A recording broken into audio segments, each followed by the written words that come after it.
All right, Ammon, I'm telling you, right? You can't just swan back onto this podcast after 3 months of globetrotting and pretend the scorecard doesn't exist, right? Like the listeners have receipts, I have receipts, and you know what? Ben and David from Acquire probably have receipts as well. Zuben, I've been waiting for this episode. I've been waiting for this episode since the day we recorded it, the season 1 finale back in December. Because here's the thing about making 10 predictions on a podcast. Most people hope you forget. We're the idiots who wrote them down, marked them up, and invited the internet to grade us. This is A2Z Fintech. Yeah, non-obvious insights. This is A2Z Fintech.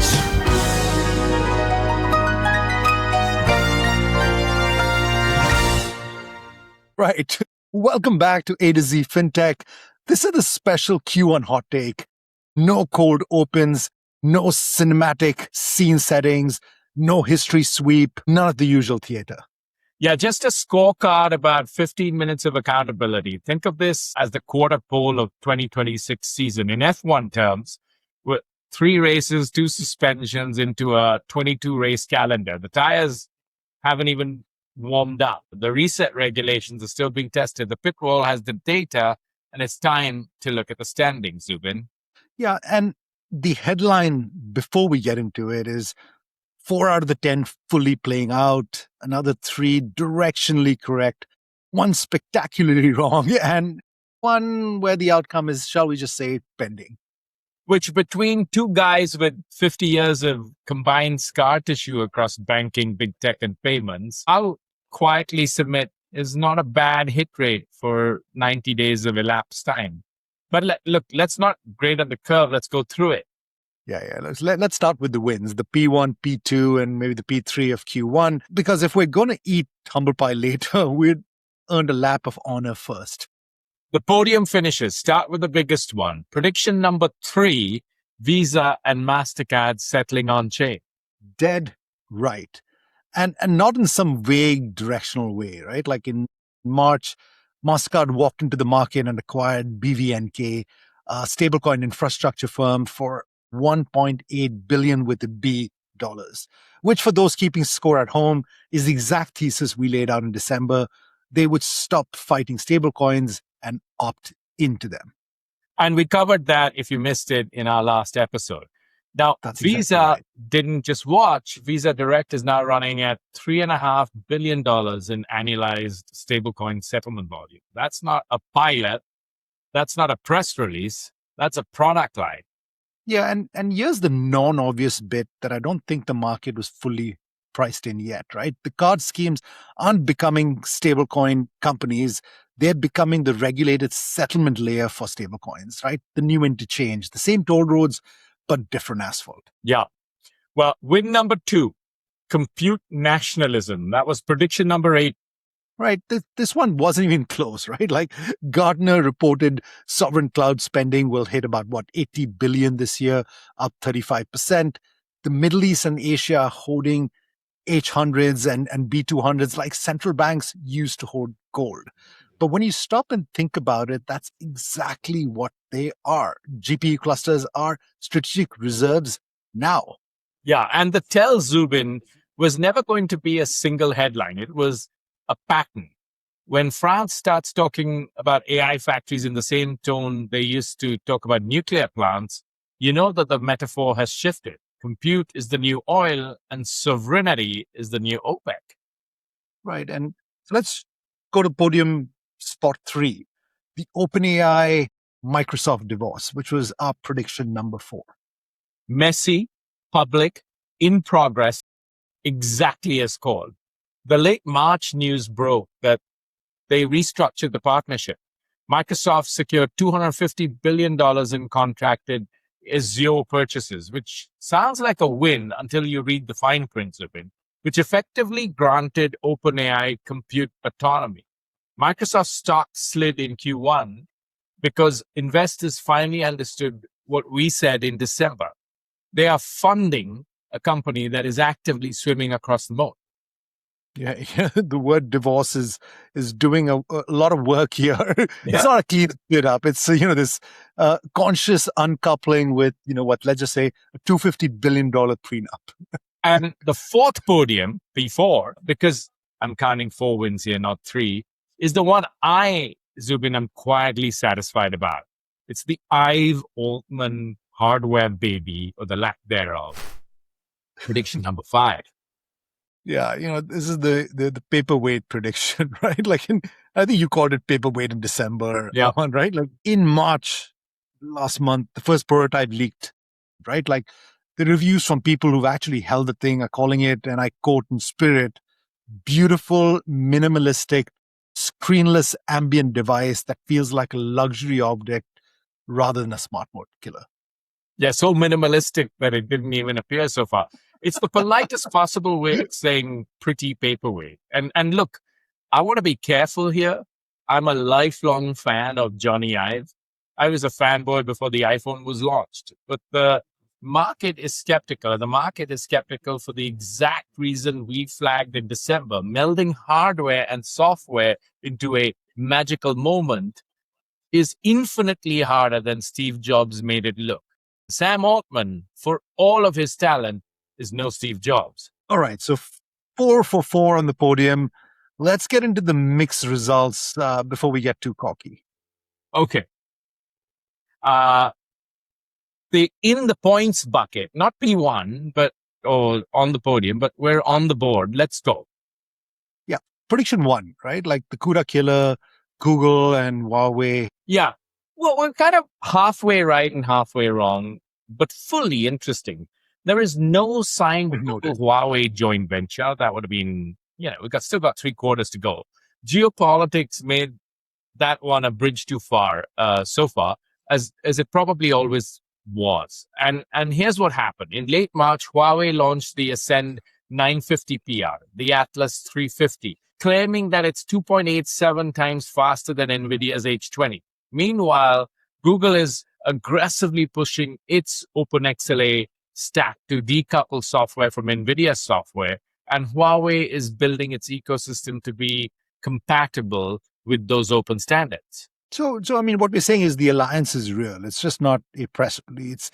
It's also sort of this open standard handshake, which, if you think about it, is actually a more durable form of partnership in this sort of geopolitical Cold War. Yeah, the non-obvious insight here we missed in December, in a world where the American export controls make a formal JV impossible, the new alliance formed through shared standards, not shared equity. And that's a lesson. I'll take it. Point noted.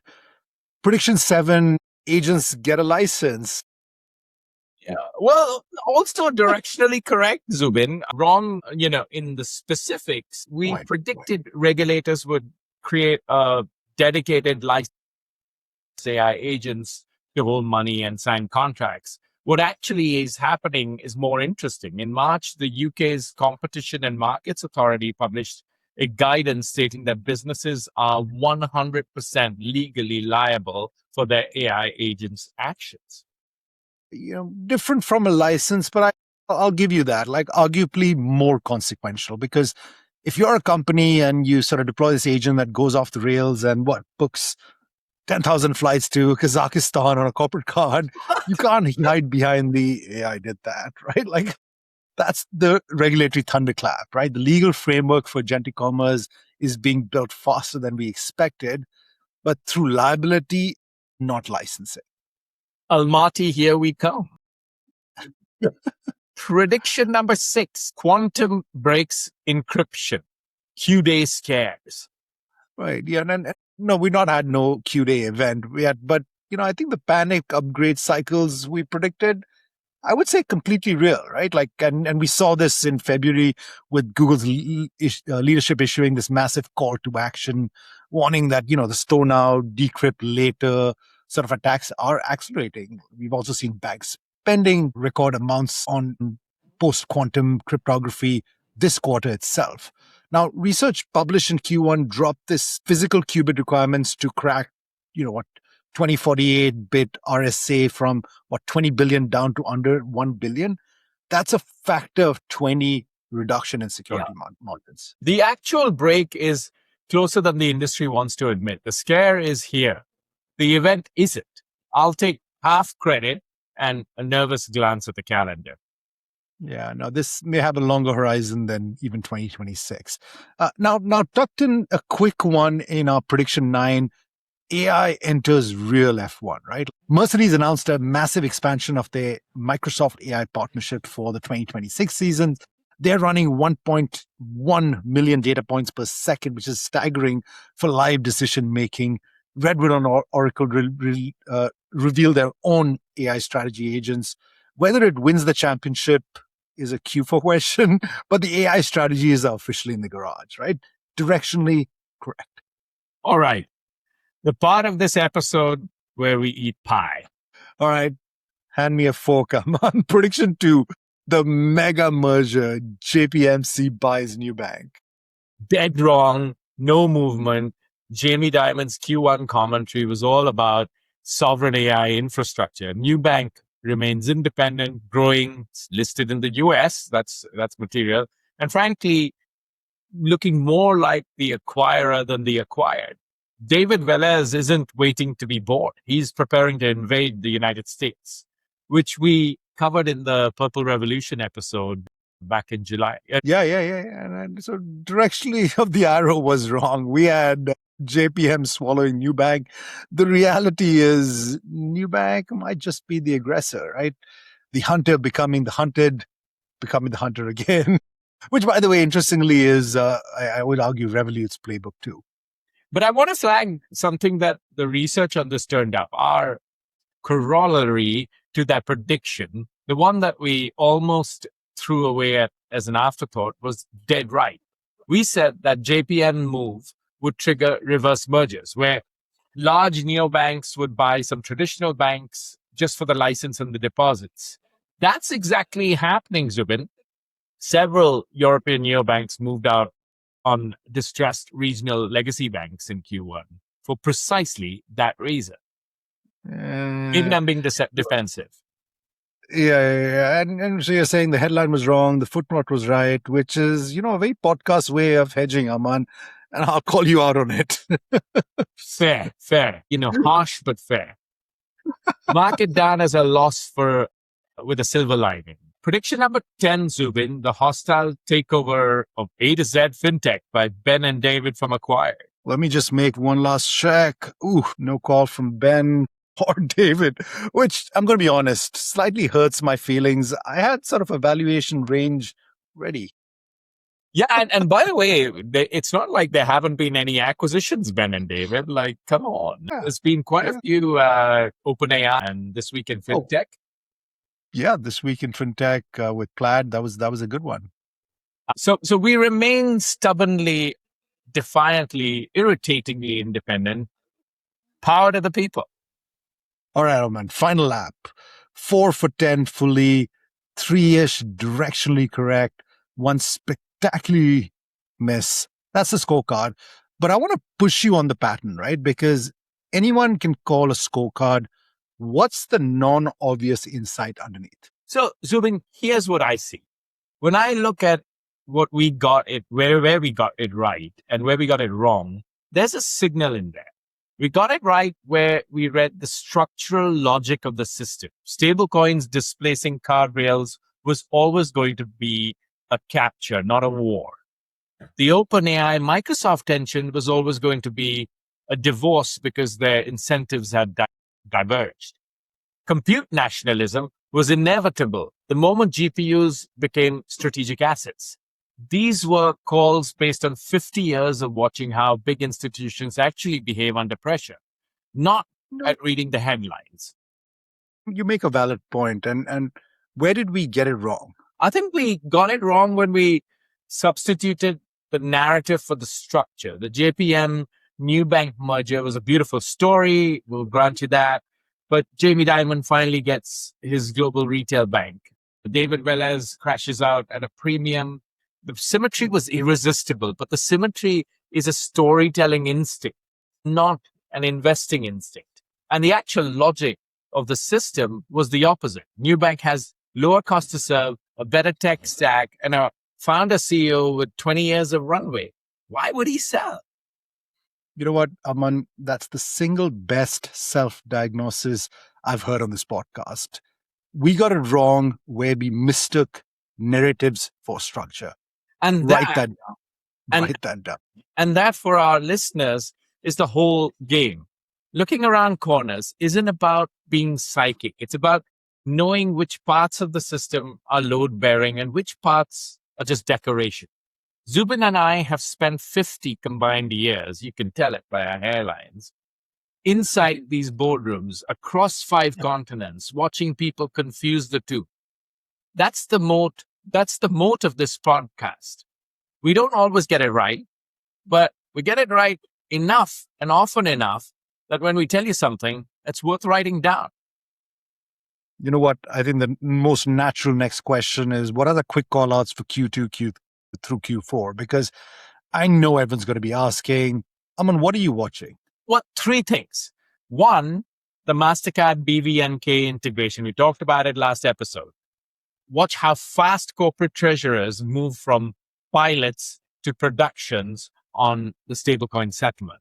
That's the real tell on whether it's 2026 or a 2028 story.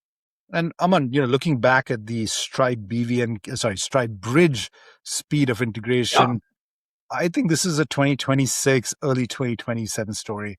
What about 2? What's the next trend you're watching? 2 is the agentic liability question. The UK moved first, Singapore, the EU, and the US will follow in, I suspect, Q2, Q3.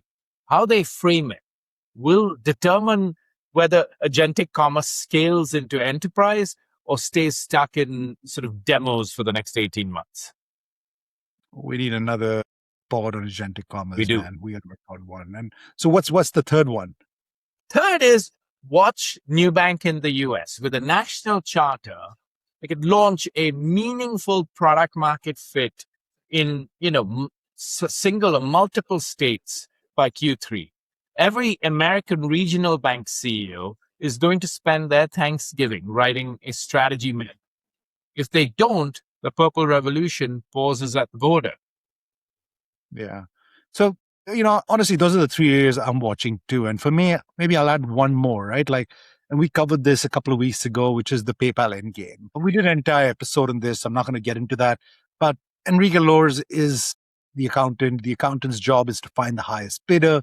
By Q4, I think we'll get an answer on which of the 3 scenarios we laid out actually plays out. Zuben, it occurred to me.